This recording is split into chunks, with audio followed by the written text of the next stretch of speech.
என் கண்ணியத்துக்குரிய அல்லாஹ்வின் நல்லடியார்களே, சகோதர சகோதரிகளே, அஸ்ஸலாமு அலைக்கும் வரஹ்மத்துல்லாஹி வபரகாத்துஹு.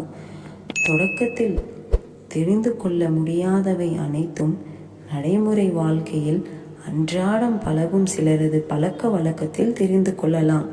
அவர்களது குணாதிசயம் என்ன, யார் யார் எப்படிப்பட்டவர்கள் என்று.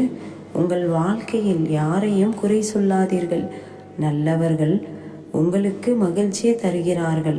கெட்ட மனிதர்கள் உங்களுக்கு அனுபவத்தை தருகிறார்கள். மோசமான மனிதர்கள் உங்களுக்கு பாடம் கற்பிக்கிறார்கள். சிறந்த மனிதர்கள் உங்களுக்கு அழகான மறக்க முடியாத நினைவுகளை தருகிறார்கள். உறவுகளுக்கு மத்தியில் அல்லது நண்பர்களுக்கு மத்தியில் அதிகமான கருத்து முரண்பாடுகளுக்கு பின்னால் இருப்பது பொறாமை குணமும் கெட்ட எண்ணமும் தவறான புரிதலும் தான்.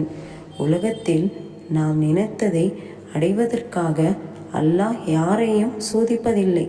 சொர்க்கத்தை அடைவதற்கே உலகத்தில் உள்ள மனிதர்களையும் பொருட்செல்வங்களையும் வைத்து சோதிக்கின்றான். புரிந்து கொண்ட புத்திசாலிகள் வெற்றி பெறுவார்கள். நீங்கள் ஜாக்கிரதையாக கையாள வேண்டியது பணத்தையோ பொருளையோ அல்ல, மனிதர்களை. இந்த உலக வாழ்க்கை நமக்கான சோதனை கூடம். இதில் எங்கு பொறுமை கையாள வேண்டும், எங்கு அறிவை பயன்படுத்த வேண்டும், எதற்கு பயப்பட வேண்டும் என்பதை இஸ்லாம் கூறும் வழியில் பின்பற்றி நபி ஸல்லல்லாஹு அலைஹி வஸல்லம் அவர்கள் சொன்னதை போல் நீங்கள் ஒரு வழிப்போக்கனை போல் இவ்வுலக வாழ்க்கை கடந்து செல்லுங்கள்.